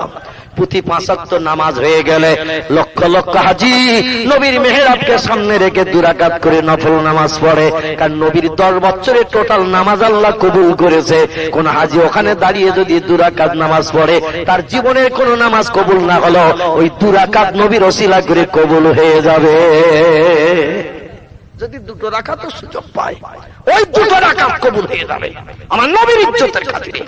আর 2 রাকাত নামাজ রসিলা করে আল্লাহ একদিন তাকে জান্নাতে যাওয়ার সুযোগ করে দিয়ে দেবেন। তাই হাজিরা যখন এই সুযোগ পায়, প্রতি 5 ওয়াক্ত নামাজ হয়ে গেলে হাজারে হাজার মানুষ ওখানে লাইন দেয় একটু নফল নামাজ পড়ার জন্য। ভাইরা আমার, এই মেহরাবে নবী বসা, হঠাৎ করে দক্ষিণ দিকে মানে যেদিকে হলো কিবলা, এই দক্ষিণ দিক থেকে একজন ঘোড়সওয়ার ঘোড়ার পিঠে চেপে খটখট করতে করতে ঘোড়ার পিঠে চেপে দরজার কাছে এসে বলছেন, আইনা মুহাম্মদ ইবনে আব্দুল্লাহ। নবী সাহাবীরা বলছেন, মা হাজার রাজুল, কে এসেছে? আল্লাহ নবীকে ডাকছেন। এর একটু বাইরে বেরিয়ে দেখল একজন ঘোড়সওয়ার। জিজ্ঞাসা করছেন, মা নামতা মা ইসমুকা মা হালুকা ইয়াকি, কে তুমি, নাম কি, কি জন্য এসেছ? ও বলছে, আমি হুনাইনের পাহাড়ি এলাকা থেকে এসেছি। মক্কা থেকে 1,15,000-এর মতো মানুষ হুনাইনের পাহাড়ের উপরে তাঁবু গেড়েছে, মুহাম্মাদের সঙ্গে যুদ্ধ করবে, তাই যুদ্ধ করবে বলে এসেছে। আমার কাছে একটা চিঠি লিখে পাঠিয়েছে, মোহাম্মদ যদি যুদ্ধ করতে রাজি হয় তাহলে চিঠির উল্টো পৃষ্ঠা লিখে দিতে বলেছে। ওরা তাহলে অপেক্ষায় থাকবে। আর মোহাম্মদ যদি যুদ্ধ করতে রাজি না হয় তাহলে ওরা ফিরে আবার মক্কায় চলে যাবে। ইসলাম নিকৃষ্ট, এটা ওরা স্লোগান দিতে দিতে যাবে। মোহাম্মদ ভয় তেড়ে ভয় করে, যুদ্ধ করতে চায় না। ও ধর্ম দুনিয়ায় শ্রেষ্ঠ না। আর মোহাম্মদ যদি বীরত্বের পরিচয় দিয়ে যুদ্ধ করতে যায় তাহলে বুঝবো মোহাম্মদের ধর্মের উপরে মহব্বত আছে। আল্লাহ নবী মদিনার মুসলমানদের ডেকে বলছেন, ওগো আসরের নামাজ হয়ে গেছে। একজন ঘোড়সওয়ার চিঠি নিয়ে এসেছে আমাদের কাছে। চিঠির পৃষ্ঠা লিখে দিয়েছে, আমরা মক্কাবাসীরা বদরের যুদ্ধ করে হেরে গেছি, ওহদের যুদ্ধ করে হেরে গেছি, আহজাবের যুদ্ধ করে হেরে গেছি, খন্দকের যুদ্ধ করে হেরে গেছি, কয়েকটা যুদ্ধেরই ভিতরে করলাম, হেরে গেলাম। আমাদের হারার মূল কারণ কাবার চাতলে বসে মিটিং আমাদের রায় সাব্যস্ত হয়েছে। আমরা পাহাড়ের নিচে থাকতাম, মুহাম্মদের দলবল পাহাড়ের উপরে উঠতো। আর পাহাড়ের উপরে যারা থাকে ওরা সুবিধা পায় বেশি, পাথর ছুটতে সুবিধা পায়। নিচের থেকে পাথর ছুড়লে উপরে মারা যায় না, কিন্তু উপর থেকে নিচে ছুড়লে বেশি মারতে সুবিধা হয়। মোহাম্মদ দলবল নিয়ে পাহাড়ের উপরে উঠতো, এই জন্য প্রত্যেকটা যুদ্ধে মোহাম্মদ জয়ী হতো। তাই আমরা কাবার চাতলে মিটিং করে এসেছি। ইহুদি আমাদের সঙ্গে আছে, এই যুদ্ধে খ্রিস্টান আমাদের সঙ্গে আছে।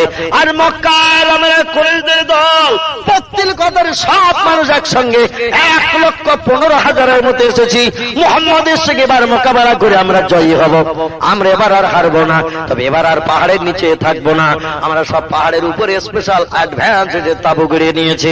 মোহাম্মদ যদি তুমি রাজি হও তাহলে ময়দানে এসো, আমরা তোমার সঙ্গে মোকাবেলা করে দেখাবো আমাদের পৌত্রিকতার মর্যাদা, ধর্মের মর্যাদা বেশি। রাসূল বললেন, মদিনার মুসলমানেরা, যুদ্ধ তো তোমরা করবে, আমি আর একা কি করব?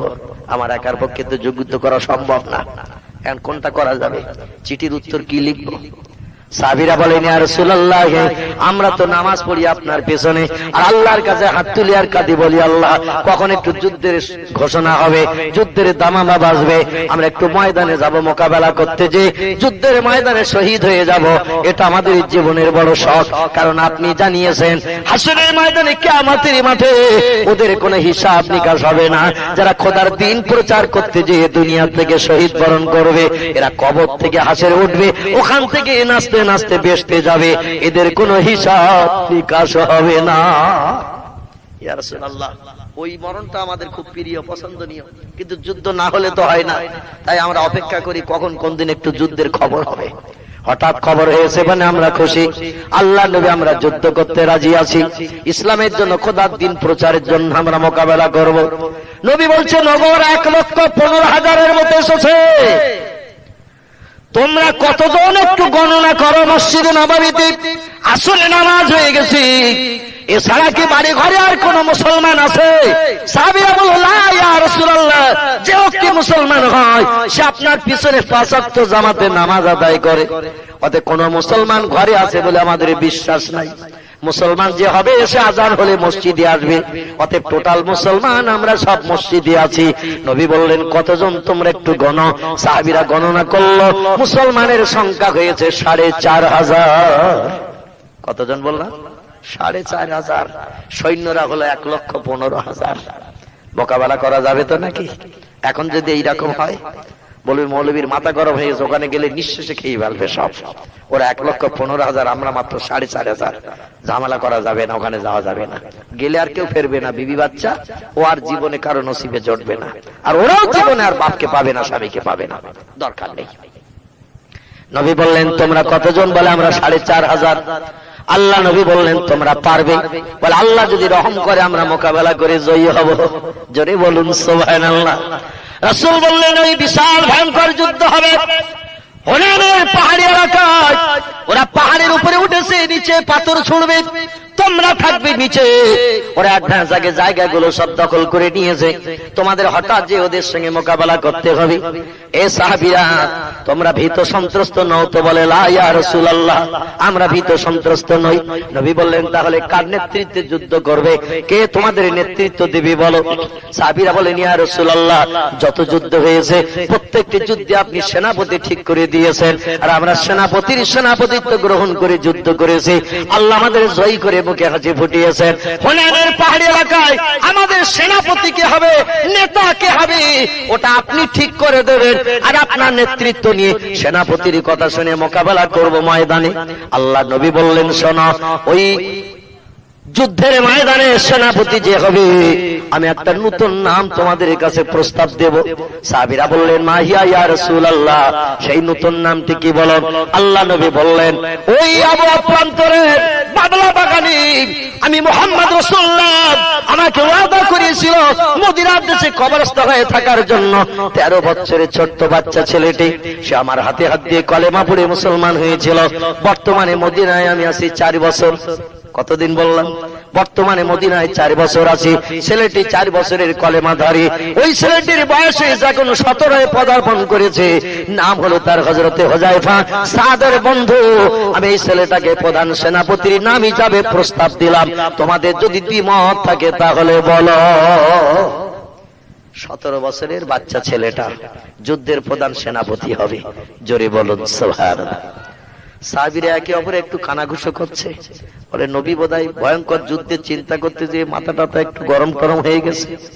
আল্লাহ নবী এই যুদ্ধে অন্তত সেনাপতি হিসাবে ওই লোকটার নাম প্রস্তাব করলে ভালো হতো, যার নাম হযরতে ওমর, যার নাম হযরতে খালিদ বিন ওলীদ, যার নাম হযরতে আলী মুর্তজা। এমন করে বড় বড় বীর যোদ্ধা তলহা বিন ওসমান, এরা বড় বড় বীর যোদ্ধা। নবী এদের নাম ঘোষণা করলে ময়দানের সামনে এগিয়ে গেলে সুবিধা হতো। একটা বাচ্চা ছেলে এই নতুন যৌবনে পদার্পণ করেছে, বয়স মাত্র 17ই পড়েছে, আর ওই ছেলেটা কি নেতৃত্ব করবে? আর বড় বড় বীর যোদ্ধারা তার নেতৃত্ব মেনে ময়দানে মোকাবেলা করবে, সেও তো এক লজ্জার ব্যাপার। সাহাবীরা একে অপরে কানাঘুষো করছে। আল্লাহ নবী বলছেন, রে সাহাবীরা, আমি যে প্রস্তাব দিলাম, প্রস্তাবে তোমাদের মতামতটা কি বলো? সাহাবীরা বলে, ইয়া রাসূলুল্লাহ, আপনি যে প্রস্তাব দিয়েছেন আমাদের কারো দ্বিমত নাই প্রস্তাব মেনে নিতে, তবে একটা কথা যদি অনুমতি দেন তাহলে বলি। নবী বলছেন, বলো নাকি? বলে, আপনি যদি ওমরের নামটা বলতেন ভালো হতো, আলী রাদিয়াল্লাহর নাম বললে ভালো হতো, তালহা বিন ওসমানের নাম বললে ভালো হতো, খালিদ বিন ওলীদের নাম যদি বলতেন আমরা খুব পছন্দ করতাম। কারণ এদের চেহারা দেখলে শত্রুরা তিনের 2 অংশ পালিয়ে চলে যায় ভয়ে, এদের দেখলে পালিয়ে চলে যায়। আর ওই বাচ্চা ছেলেটির নাম আপনি কেন ঘোষণা করেছেন? ব্যাপার তো বুঝলাম না। নবী বলছেন, শোনো, তোমরা যাদের নাম বলছো ওরা সকলে বিবাহিত, ওদের বিবি আছে, বাচ্চা আছে ঘরে। যুদ্ধের ময়দানে মোকাবেলা করতে যে শত্রুদের সামনে যখন পড়ে যাবে, বিবির কথা চিন্তা করে হয়তো পিছনে হটে আসবে, সন্তানের কথা চিন্তা করে পিছনে হটে আসতে পারে। আমি গেলে হয়তো ওরা আমারে প্রাণ নাশ করে দেবে, বাচ্চাটা এতিম হয়ে যাবে, স্ত্রী বিধবা হয়ে যাবে, এই চিন্তা করে পিছনে হটে আসতে পারে। তবে যে ছেলেটার নাম আমি প্রধান সেনাপতি হিসেবে ঘোষণা করেছি, হোনারের পাহাড়ি এলাকার, ওই ছেলেটির এখনো বিয়ে শাদী হয়নি, ওর বিবির চিন্তা মগজে নাই, সন্তানের চিন্তা নাই, ওর বাপও দুনিয়ায় বেঁচে নাই, আমি মুহাম্মদ রাসূলুল্লাহ তাই তার নামটা প্রধান সেনাপতির তালিকায় লিখেছি। আমি এই জন্য ঘোষণা করেছি, ও কারো চিন্তা করে পিছনে হটে আসবে না, ও একমাত্র দুনিয়ায় ভালোবাসে আমি মুহাম্মদ আমাকে। একটু জোরে বলুন সুবহানাল্লাহ। পৃথিবীতে একমাত্র আমাকে বেশি ভালোবাসে, আর আমার ভালোবাসা রক্ষা করতে যে ও সামনে যখন এগিয়ে যাবে আর পিছনে কারো দিকে তাকাবে না। এই জন্য আমি মুহাম্মদ রাসূলুল্লাহ ওর নামটা ঘোষণা করেছি। আমার এই চিন্তাটা যদি ভুল হয় তাহলে সংশোধন করে অন্য লোকের নাম বলে দেব, তোমাদের খুশি করব, তোমরা বলো ভাই। সাহাবীদের চোখ দিয়ে টপ টপ করে পানি পড়ছে, কাঁদে আর বলে, ইয়া রাসূলুল্লাহ, আপনার চিন্তা ভাবনাটাই হলো ঠিক, আপনার চিন্তা ভাবনা ঠিক। এই ভিতরে কয়েকটা যুদ্ধ হয়ে গেছে, শত্রুদের সামনে বললে বিবির কথা মনে হয়, বাচ্চার কথা মনে হয়, বাপের কথা মনে হয়, দুনিয়ার সংসার চিন্তা ভাবনার কথা মনে হয়। অনেক সময় সে কথা মনে করে আমরা পিছনে ঘটেছি অনেক সময়। কিন্তু যার বিবি নাই, বাচ্চা নাই, বাপ নাই, দুনিয়ার কারো কথা চিন্তা করে পিছনে হটবে না, ওই লোকটি সেনাপতি হলে ভয়ঙ্কর যুদ্ধে আমাদের সুবিধা হবে। নবী গো, আমাদের কারো দ্বিমত নাই তার নেতৃত্ব মেনে নিতে। আল্লাহ নবী ডেকে বললেন, 4500 সাহাবী, তোমরা সকলে একমত? সকলে বললেন, না ইয়া রাসূলুল্লাহ। নবী বললেন, বাবা হুযায়ফা, ও নবদম্পত যুবক ছেলেটি, যেদিন আমার হাতে হাত দিয়ে কলেমা পড়ে মুসলমান হয়েছ, সেই দিন থেকে নাস পর্যন্ত আমি কোনদিন আমার পিছনে তোমাকে জামাতের নামাজ পড়া ছাড়া অন্য কোথাও দেখিনি। জোরে বলুন সুবহানাল্লাহ। আজ 4 বছর কাল একখানা আমার পিছনে তোমাকে জামাতে নামাজ পড়তে দেখেছি, 5 ওয়াক্ত আমার পিছনে ছাড়া কোথাও তুমি দাঁড়াও না। আমি মুহাম্মদ নামাজে সালাম ফিরে পিছনে তাকালেই তোমাকে দেখি, আমি তোমাকে দেখতে পাই, তোমার চেহারাটা আমার নজরের সামনে পড়ে যায়। আমি রাসূল তোমারে দেখে দেখি হৃদয়ে বড় ভালোবেসেছি, তাই আমি এই বড় যুদ্ধের সেনাপতির নাম তোমার নাম ঘোষণা করেছি। বাবা, তোমার মতামতটা কি একটু বলো শুনি। সকলে মেনে নিয়েছে তোমার নেতৃত্ব, কিন্তু তুমি কি করবে সেটা তো আমার শোনার প্রয়োজন দরকার রয়েছে। বাবা হুযায়ফা, তুমি সেনাপতির দায়িত্ব পালন করবে কিনা বলো। নবী জিজ্ঞাসা করছেন, কোথায় তুমি একটু দাঁড়াও বাবা, তোমার মতামতটা শুনতে চাই। হুযায়ফা ওঠে না, দাঁড়ায় না, কথাবার্তা কিছু বলবে না। নবী বলছেন, রে সাহাবীরা, আমার হুযায়ফা লজ্জায় পড়ে গেছে নাকি? তোমাদের দলের ভিতরে কোথায় মাথা নিচু করে বসে রয়েছে, তোমরা একটু খুঁজে আমারে দেখিয়ে দাও। আমি নবী এখান থেকে হুযায়ফাকে দাঁড় করিয়ে একটু কথা বলতে চাই। ও লজ্জায় পড়ে গেছে, হয়তো বাচ্চা মানুষ, বড় বড় বীর যোদ্ধাদের নেতা হবে, সেই লজ্জায় হয়তো দাঁড়াতে চাইছে না। তোমাদের কার পাশে বসে আছে একটু দেখো।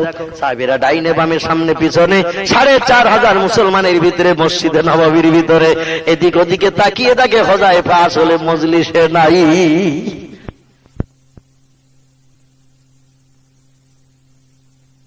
গেলে অন্তরে বাসলো, একবার দেখারও দরকার করে না। আল্লাহ নবী বললেন, আমার সাহাবী প্রতিদিন আমার পিছনে সে দাঁড়ায়, আমার পিছনে নামাজ পড়ে, আর সেই সাহাবী আজ আমার পিছনে নাই। কি হলো করে খবর নিতে আমার কি আছো? হুযায়ফার বাড়ির খবরটা আমার কাছে পৌঁছে দিয়ে দেবে। সাহাবীরা একে অপরের দিকে যাচ্ছে। ওর বাড়ি কোথায় তো অনেকে জানে না, চেনে না, মসজিদে আসে তাই দেখা হয়। জোরে বলুন সুবহানাল্লাহ।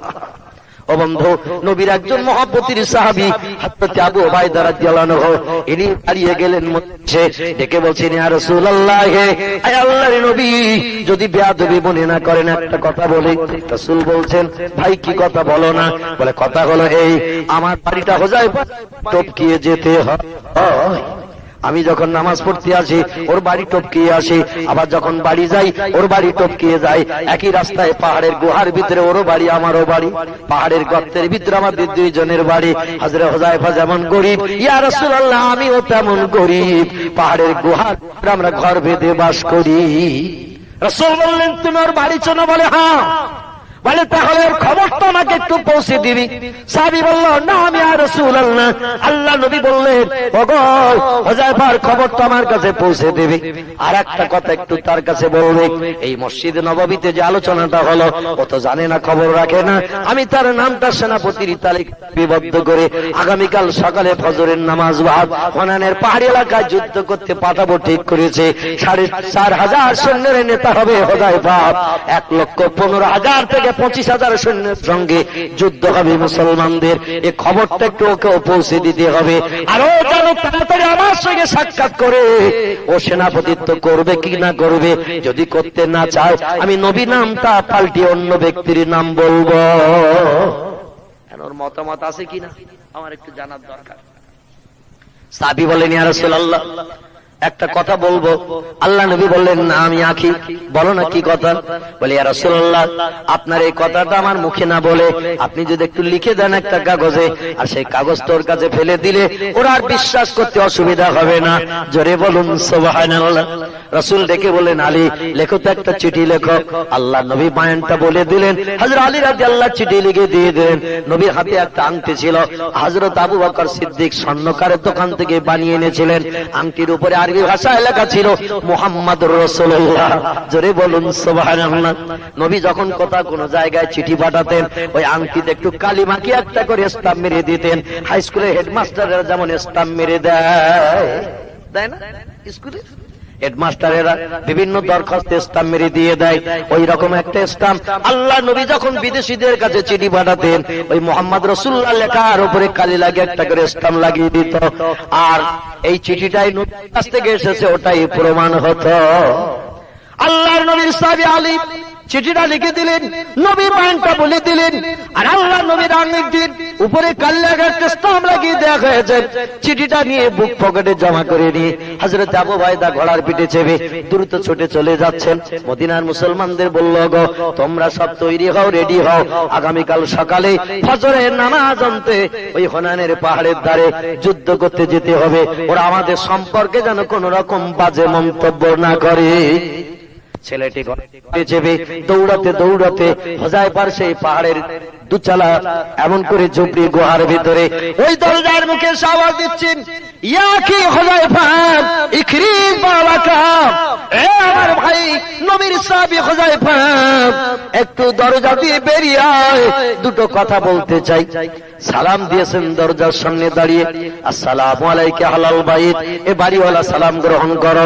ইখরিজ বাবাকা, দরজা দিয়ে একটু বাইরে বেরিয়ে পড়ো। শেষ খবর পৌঁছাতে দাঁড়িয়ে থাকলো 2-5 মিনিট, কেউ বার হয় না, দরজা খোলে না। মনে পিণ্ডগ্রস্ত বোধহয় হয়েছে, বেলুনের মতো বোধহয় ক্ষমতা নাই।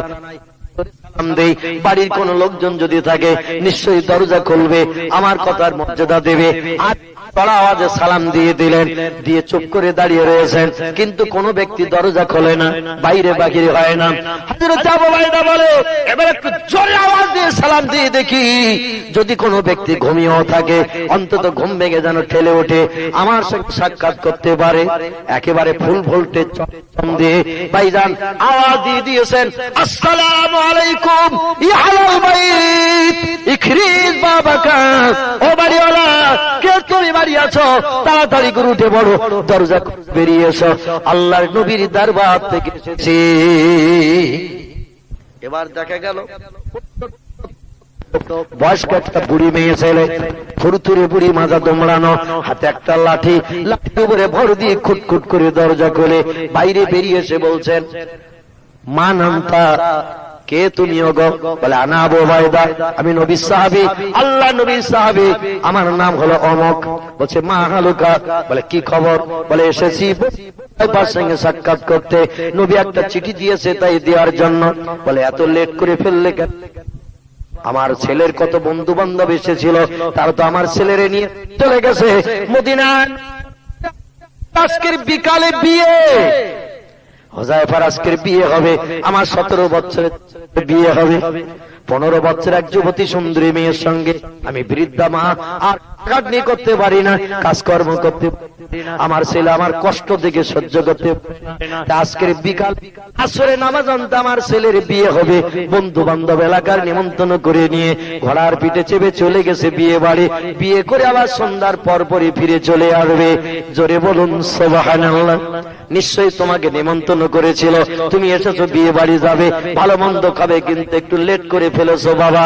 আমার ছেলে বন্ধু বান্ধব নিয়ে চলে গেছে, এই রাস্তা দিয়ে চলে যাও, একটা বড় খেজুর বাগান দেখবে, খেজুর বাগান পেরিয়ে দেখবে একটা বস্তি আছে, কিছু মানুষের বাড়ি আছে, ওখানে আমার ছেলে হুযায়ফার বিয়ে। মদিনার নজর গোত্রের এক সুন্দরী যুবতী 15 বছরের মেয়ের সঙ্গে আমার ছেলে হুযায়ফার বিয়ে হবে।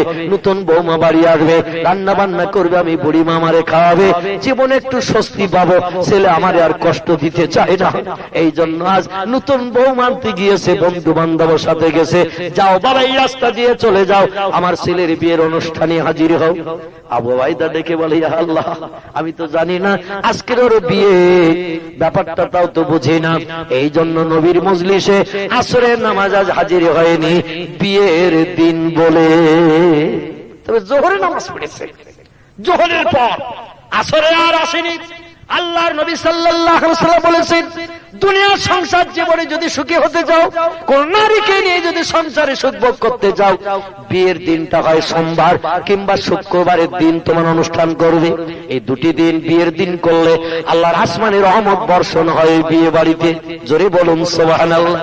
তবে রাত ভর যদি ভিডিও দেয়া হয়, পরের দিন যদি পীর সাহেব ডেকে বিয়ে দেয়া হয়, রহমতের উল্টো অ্যাকশন হবে। আপনাদের এলাকা অবশ্য এরকম হয় না, ভিডিও দেয় যায় না। অনেক আত্মীয় স্বজন এসেছে, থাকার জায়গা দেবে কোথায়? পান্ডেলের ভিতরে মাল ফিট করে দেশে, যতবারই দেখ সব সারা রাত অ্যাকশন হচ্ছে। পরের দিন ফুরফুরা পীর সাহেব ডেকে বিয়ে পড়ানো হচ্ছে। আল্লাহ বলে বিয়েতে গজব সৃষ্টি হবে, স্বামী স্ত্রীর ভিতরে মহব্বত প্রেম ভালোবাসা তৈরি হবে না। আল্লাহ নবী বললেন, বিয়ের অনুষ্ঠানটা তোমরা করবে আসরের নামাজ বাদ। আসরের নামাজ বাদ, বেলা ঢলে গেলে, পশ্চিম দিকে বেলা ঢলে গেলে আসরের নামাজ বাদ, বিয়ের অনুষ্ঠানটা করবে, খুতবাটা পড়ে আল্লাহর কাছে দোয়া করবে। সূর্য যখন মাথার উপরে থাকবে, দ্বীপ্রহর উগ্রতেজ, তখন যেন বিয়ের খুতবা পাঠ করে কোন নারী পুরুষের জন্য দোয়ার অনুষ্ঠান করবে না। আল্লাহ দরবার ওই সময়টা বিয়ের দোয়া কবুল হয় না। আসরের নামাজ বাদ। আল্লাহ নবী বিয়ের অনুষ্ঠানটা করতে বলেছেন সোমবার এবং শুক্রবার, এই দুটি দিন ঠিক করতে বলেছে। আমাদের দেশে একবার দেখাও হয় না। ঠিক বললাম না ভুল বললাম? মুসলমান ভাইরা আমার, হযরত হুযায়ফার সংসার জীবনে সুখী হবে, তাই আসরের নামাজ বাদ বিয়ের অনুষ্ঠান ঠিক করেছেন। সোমবারের দিন বন্ধুদের নিয়ে চলে গেছে, অনুষ্ঠানে সব লোকজন যে বসা, খুতবা পাঠ হবে, এবার বিয়ের অনুষ্ঠান শুরু হবে। এমন সময় ঘোড়সওয়ার সাহাবীটি অনুষ্ঠানে যে দেখছেন খুতবা চলছে, তখন বিয়ের খুতবা চলছে, এরপরে আকদ নিকাহ কমপ্লিট হবে। আল্লাহ নবী বলেছেন, আন-নিকাহু ইউনাক্কিদু মিনাল ইজাবাল কবুল, একজন প্রস্তাব পাঠিয়ে দেয় আর একজন মেনে নেয়, এরই বাংলা নাম হলো বিবাহ।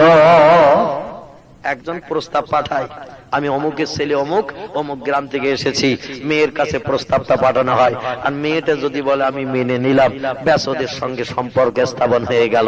জোরে বলুন সুবহানাল্লাহ। ছেলে প্রস্তাব দিল, মেয়ে যদি বলে আমি কবুল করলাম না, মানলাম না, তাহলে কি বিয়ে হবে নাকি ভাই? বিয়ে হবে না। বরযাত্রী যে গাড়িতে এসেছে ওই গাড়িতে ফিরে চলে যাবে, অসুবিধা কিছু নাই। লাইন আর হবে না, খাওয়া দাওয়া হবে না, কোন রকম সুযোগ সুবিধা পাওয়া যাবে না। মেয়েদের অন্তরটা একটু নরম কমল।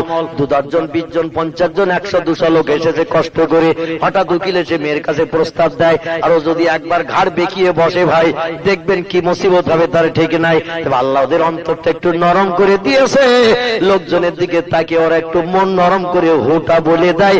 এই জন্য ওদের নিয়ে সংসারে আজ সুবিধার সুযোগ হয়। ওরা যদি একবার বলে সলিমদ্দির ঘরে যাব না, ওরা উনানে রান্না করব না, জামা কাপড় পরিষ্কার করব না, মুসিবত কি হবে তার ঠিক নাই। ভাইজান বিয়ের অনুষ্ঠান চলছে দেখে হযরত আবু বাইদা রাদিয়াল্লাহু আনহু চুপ করে দাঁড়িয়ে রয়েছেন। অনুষ্ঠান যে শেষ হয়ে গেছে, এবার খরমা বিতরণ চলছে, খেজুর বিতরণ চলছে। বিয়ের অনুষ্ঠান বাড়ি মিষ্টি মুখের বিতরণের কথা নবী বলেছেন, এটা হলো সুন্নত। মিষ্টি মুখ করাবে, খরমা বিতরণ করবে। অতএব খরমা বিতরণ চলছে, খেজুর বিতরণ চলছে। ওই সময় আল্লাহ নবীর সাহাবী গুটি গুটি পায়ে হুযায়ফার কাছে গিয়ে সালাম দিলেন, আসসালামু আলাইকুম। ওয়া আলাইকুম আসসালাম, মাহালুকা ইয়া আখি। যেই বলেছেন খবর কি, পকেট থেকে চিঠিটা বার করে হযরতে হুযায়ফার হাতে দিয়ে দিয়েছেন। হুযায়ফা বলছেন, কোথা থেকে এসেছো? বলে, মসজিদে নববী থেকে আসরের নামাজ বাদ তোমার বাড়ি গিয়েছিলাম, পাইনি। তোমার মায়ের কাছে খবর শুনলাম 64-65 বছরের বুড়ি মা তোমার ঘরে আছে। বলে, না মা। বলে, তোমার মা রাস্তা দিয়ে দিয়েছে, তাই রাস্তা দিয়ে খুঁজতে খুঁজতে এসে গেছি। অনেক সময় দাঁড়িয়ে আছি, বিয়ের অনুষ্ঠান চলছিল তাই ব্যাঘাত ঘটাইনি। বিয়ের অনুষ্ঠান কমপ্লিট হয়ে গেছে, তাই তোমার কাছে এই চিঠিটা ধরিয়ে দিলাম। হুযায়ফা বলছেন, চিঠিটা কে দিয়েছে? বলে, একটুখানি তাকিয়ে দেখো, চিঠিটা স্টাম্প লাগানো রয়েছে। হযরতে হুযায়ফা রাদিয়াল্লাহু দেখলো আল্লাহ নবীর নাম লেখা, কালি দিয়ে স্টাম্প লাগানো। চিঠিটা একবার বুকে চুমা দেয়, একবার বুকে লাগায়, একবার মুখে চুমা দেয়, একবার বুকে লাগায়। 3-3 বার মুখে চুমা দিয়ে বুকে লাগিয়ে হুযায়ফা বলে, ও ভাই ওবায়দা, আল্লাহর নবী চিঠি পাঠিয়েছি। চিঠি পড়লে যতটা খুশি না হব, তোমার মুখে গল্পটা শুনলে আমি নবীর কথা মনে করে আরো বেশি আনন্দ পাবো। আল্লাহ নবীর সামনে তুমি ছিলে, কি জন্য চিঠি লিখেছে তুমি খবর রাখো, গল্পটা তুমি একটু মুখে বলো, আমি বুঝবো নবীর কথা যেন আমি সরাসরি শুনছি। জোরে বলুন সুবহানাল্লাহ। হযরতে আবু উবাইদা রাদিয়াল্লাহু আনহু নবীর মুহাব্বতের সাহাবী, দেখে বলছে, শোনো, আসরে নামাজ পড়তে আল্লাহর নবী সাহাবীদের নিয়ে মসজিদে নববীতে বসেছিল। একজন ঘোড়সওয়ার চিঠি দিয়েছে, তাতে মক্কার অধিবাসীরা 1,15,000 মুসলমানদের সঙ্গে যুদ্ধ করতে এসেছে। আমাদের মদিনা থেকে হুনাইনের পাহাড়, ওই পাহাড়ের কিনারার উপরে তারা তাঁবু গেড়ে রেখেছে। কাল সকালে ফজরে নামাজ পড়তে যুদ্ধ করতে যেতে হবে। 4,500 মুসলমান মসজিদে বসেছিলাম। নবী 4,500 মুসলমানদের দিয়ে যুদ্ধ করাবে ঠিক করেছে। যুদ্ধের প্রধান সেনাপতির নাম আল্লাহ নবী তোমার নামটা প্রস্তাব করেছে। মদিনার সব মুসলমান মেনে নিয়েছে, কিন্তু তুমি মজলিসে নাই, নবী ওটা জানে না। যেদিন কলেমা পড়েছিলে সেই দিন থেকে নিয়ে আজকের জোহরের নামাজ পর্যন্ত একত্র নামাজ নবীর পিছনে তুমি কাজা করো নাই। এই জন্য নবী তোমার নামটা পছন্দ করে তোমার নামটা ঘোষণা করেছে। কারণ নামাজ পড়ে নবী যখন পিছনে তাকাতো তোমাকেই সামনে দেখতে পেত। আজকের আসরে কেবল দেখতে পাইনি তুমি রোগগ্রস্ত বেমারিতে পড়েছো কিনা, আল্লাহ নবী তাই খোঁজ নেওয়ার জন্য পাঠিয়ে দিয়েছে। আর যদি তুমি সুস্থ থাকো তাহলে নবী তোমার কাছে চিঠিটা পৌঁছে দিতে বলেছে। আর চিঠি পেলে একটু নবী তাড়াতাড়ি মদিনায় যেতে বলেছে। আল্লাহ নবী তোমাকে দেখার জন্য অপেক্ষায় রাস্তার দিকে তাকিয়ে রয়েছে। তুমি কখন যাবে মদিনায়, নবী তোমাকে দেখার জন্য রাস্তার দিকে ফিরে তাকিয়ে রয়েছে। যত তাড়াতাড়ি পারো একটু মদিনায় যে নবীকে তুমি খুশি করো, কারণ নবী তোমার নাম সেনাপতি ঘোষণা করে বড় মুসিবতে পড়েছে। তুমি সেনাপতিত্ব করতে রাজি হবে কিনা, নবী সংশয়ের মাঝখানে আছে। হযরতে হুযায়ফা বলছে, সাদ্দাক্তা ইয়া আখি, দাঁড়াও। বলেই করেছে কি জানেন, হযরতে হুযায়ফা রাদিয়াল্লাহু ওনার সেই বিয়ের সাজানো ঘোড়াটা খেজুর গাছের গায়ে বাঁধা ছিল। গুটি গুটি পায়ে খেজুর গাছের কাছে এসে ঘোড়ার দড়িটা খুলে দিয়ে ঘোড়ার পিঠে লাফ মেরে ঠেলে উঠেছে। লোকজনে তখন খরমা বিতরণ চলতেছে, খাবার দাওয়ার হয়নি, তখন খাওয়া দাওয়া শুরু হয়নি। খরমা বিতরণের পর খাওয়া দাওয়া শুরু হবে। এমন সময় হুযায়ফা ঘোড়ার পিঠে চেপে বসেছে। বিয়ে বাড়ির লোকজনেরা হঠাৎ দেখে আমাদের জামাই বাবু ঘোড়ার পিঠে চেপে বসেছে। ব্যাপার কি, কোন আমরা ত্রুটি বিচ্যুতি করে ফেললাম নাকি?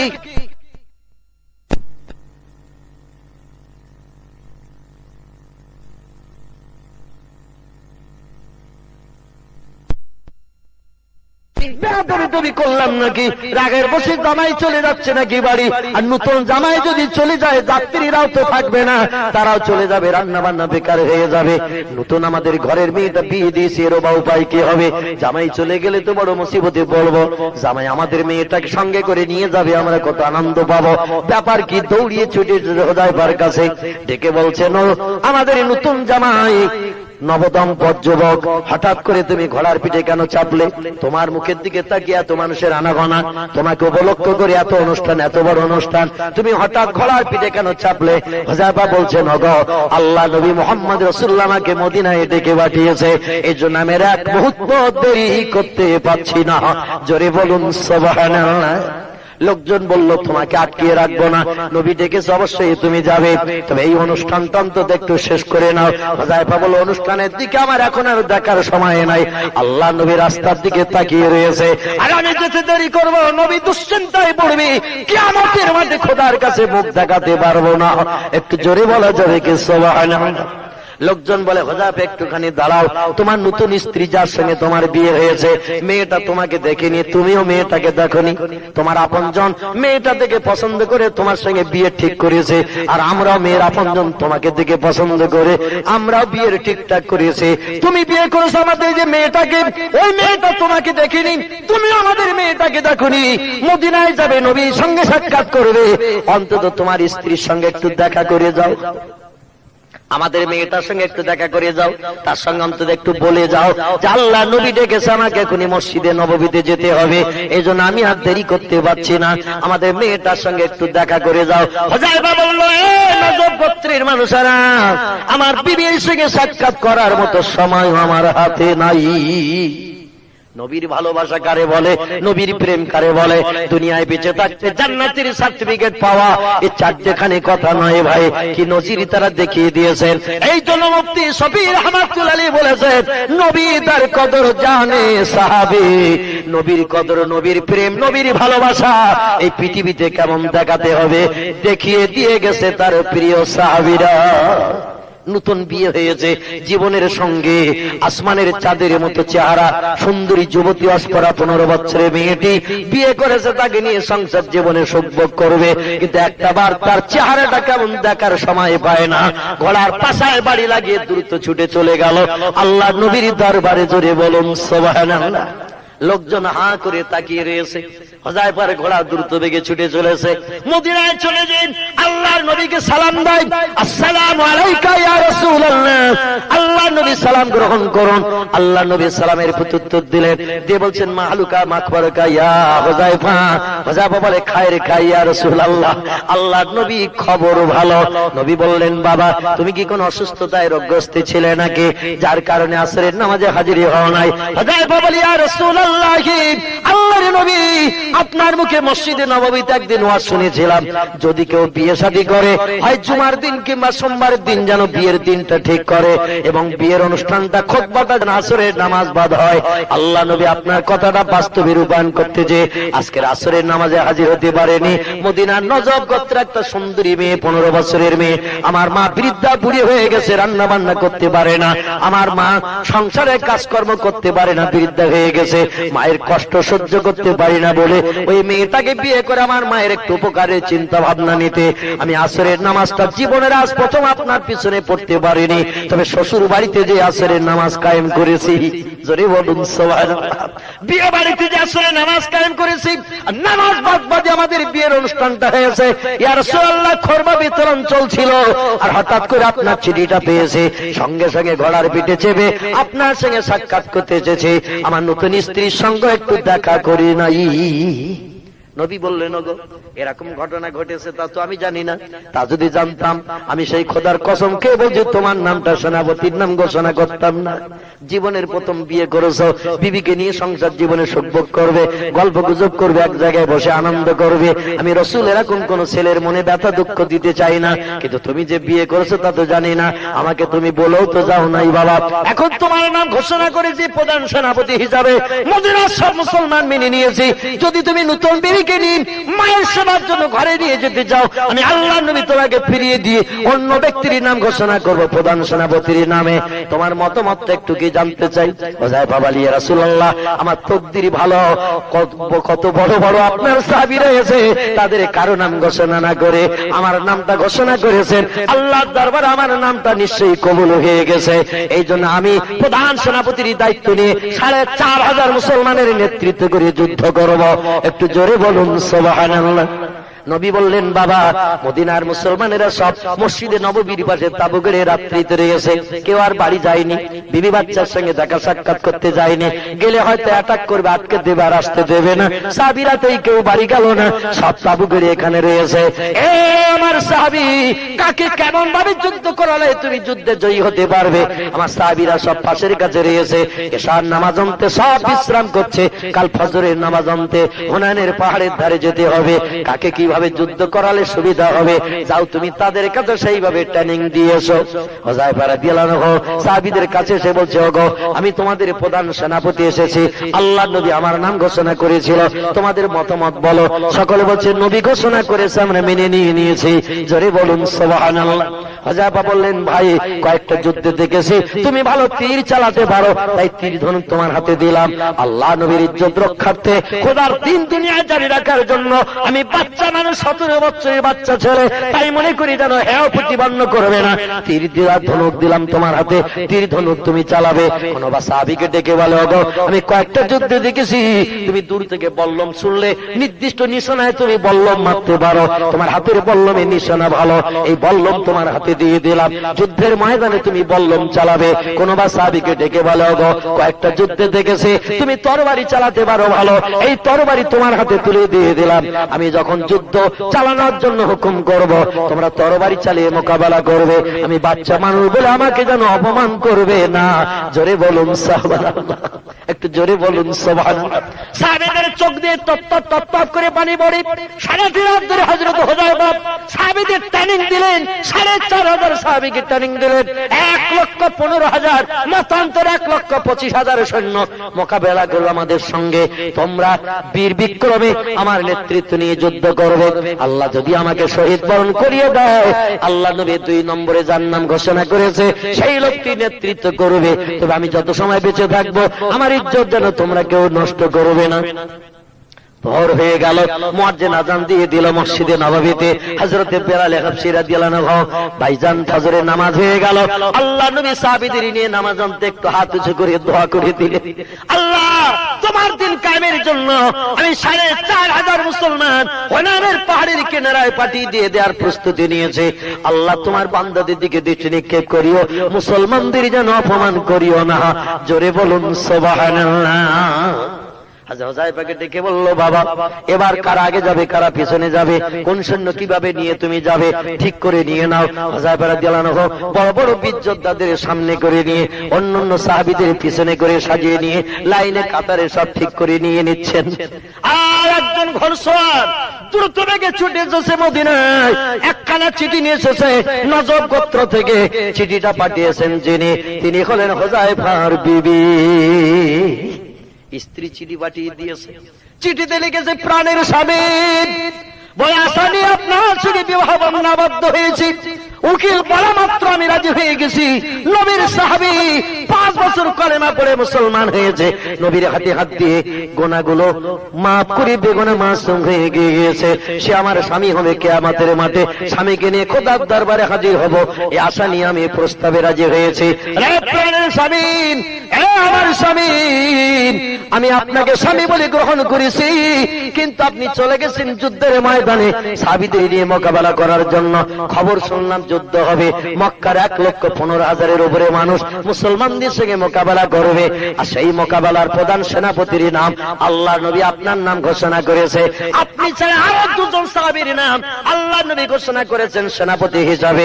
আমি মদিনার 15 বছরের মেয়ে, আমি যতটুকু জানি সেটা হলো এই, নবী যে যুদ্ধে একজন সেনাপতির নাম ঘোষণা করে, আল্লাহ এক সেনাপতিকে দিয়ে যুদ্ধে জয়ী করায়, যে যুদ্ধে 2 জন সেনাপতির নাম ঘোষণা করে প্রথম সেনাপতি শহীদ হয়ে যায়, যে যুদ্ধে তিনজন সেনাপতির নাম ঘোষণা করে, দুজন শহীদ হয়, শেষজনের হাতে আল্লাহ যুদ্ধে জয় করায়। জোরে বলুন সুবহানাল্লাহ।